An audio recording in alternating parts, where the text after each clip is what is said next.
Alright guys, how's it going? Today we're going to be talking about the Vancouver Canucks and whether or not they are coming back down to earth. The Canucks have had a very interesting start so far this season. They started off the season pretty cold. They lost their first two games on the road, on the Alberta road trip to the Edmonton Oilers. However, in my opinion, they kind of outplayed the Edmonton Oilers. They didn't capitalize, and then they got shut out by the Flames. They then went on to win their next 3 home games by scoring 11 goals in 3 games. And they topped it off by beating the St. Louis Blues at home, the defending Stanley Cup champions, in a shootout. The Canucks then continued their dominance. They just put up uncanny goal numbers within the following games. Unsustainable goal numbers, but pretty crazy regardless. The Canucks are definitely a team that most people around the league, most analysts, most fans that aren't Canucks fans, they're going to be pretty reserved about being optimistic about the Canucks. And of course, this is strongly correlated to the fact that the Canucks have picked within the top 10 in 4 out of the last 5 drafts. And so coming off to a hot start is not going to make anyone besides Canucks fans really hold their breath. It's kind of understandable. You know, it's pretty common to see young up-and-coming teams come out of the gates really hot and then start to cool off. So I do understand where people get the perception that perhaps the Canucks aren't the real deal. However, what people tend to not realize about the Canucks is that they are an extremely different team. In fact, besides perhaps, Columbus Blue Jackets losing, Duchesne and Panarin and Bobrovsky, poor guys, I would say the Canucks are probably one of the most different teams compared to last year in terms of seeing just drastically different results. And they're not just a different team compared to last year, they are a completely different team that we've seen in, 5 years. They're not the same team that's kind of bottom feeding near the bottom of the standings, every single year. And they just portrayed absolute dominance over good teams at long stretches of times this season. The Canucks now sit at a record of 9-5-3, which puts them 4th in the West and 3rd in the Pacific. So even though the Canucks are now on a 3-game losing streak, they still do have a very respectable number or record. So even though the Canucks are now on a 3-game losing streak, they still definitely do have a very respectable record. So with all this being said, have the Vancouver Canucks started to fall back down to earth? The answer is no. Or at least, not yet. The Canucks are definitely still a fragile team. They are much stronger and durable than we've seen in many years, but compared to some contending teams like the Washington Capitals, the Tampa Bay Lightning, they are definitely a way more fragile team. If a piece like Chris Tanev, Hughes, Edler, Myers, if one of those pieces were to get injured for a long stretch of time, we would see a big impact on this roster because, in terms of depth, our defensive depth has gotten a lot better if they remain healthy. But as soon as one big fish kind of falls out, we're going to start running into some issues. And actually, funny enough, it's not even necessarily that the injuries have been affecting us recently. The injuries have been affecting us, but not in the way you'd think. The reason why the injuries have been affecting us is because the past, I want to say 4 games, we've had defensemen like Chris Tanev or Hughes, I think maybe Myers, and also who got called up earlier this season. What is his name? Aston Sautner, where, it's not that they're getting injured that's the issue, which is obviously an issue. It's the fact that they keep getting injured at the beginning of a game, and then the Canucks roll with 5 defensemen for the remainder of the game. And that has definitely been a big issue, because it's not like we don't have guys that can kind of come in and replace someone like Chris Tanev. It's the fact that we've been rolling with 5 defensemen. That definitely hurts. But the reason why the Canucks aren't falling back down to earth just quite yet is because so far this season, everything has been aligning properly, which has been resulting in, obviously, lots of wins. The Canucks' biggest issue in the past couple of years has been depth. More importantly, scoring depth. Actual, good scoring depth. The Canucks this past offseason acquired ample depth, including, upgrades with JT Miller, Furland, and now they have a healthy Sutter, Beagle, and soon-to-be healthy Antoine Roussel.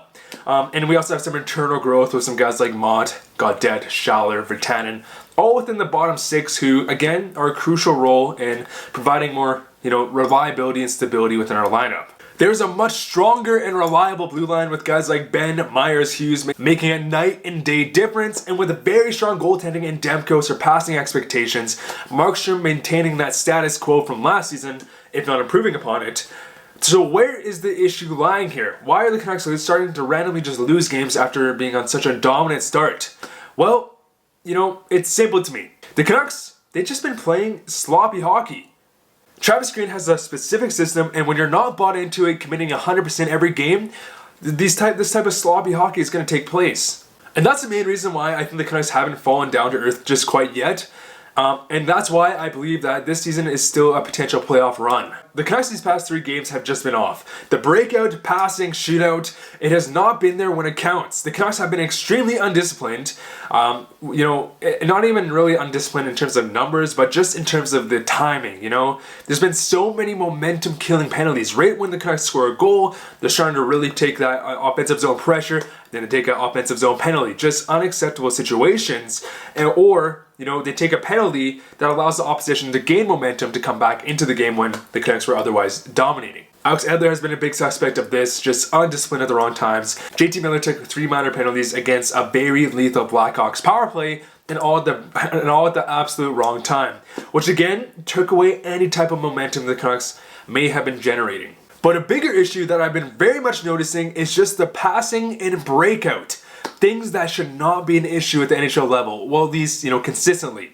The Canucks have been specifically, in the past 3 games, have had a horrible breakout. Guys like Edler, Louis Eriksson, JT Miller, they've just been fanning on pucks, panicking with the puck, or just being a bit too careless about, when they're on the breakout. The past couple games, this has resulted in the Canucks being trapped in the defensive zone, resulting in the opposition scoring a driving goal. For example, this past game against Winnipeg, Alex Edler had he had time with the puck, he had a clear lane. He failed to get the puck out of the zone, and I don't know why. It made no sense. I think Jordy Bent passed it to him. He had it behind the net. He just sat there for like 5 seconds and then got the puck stripped, which resulted in the Canucks being stuck in their own zone.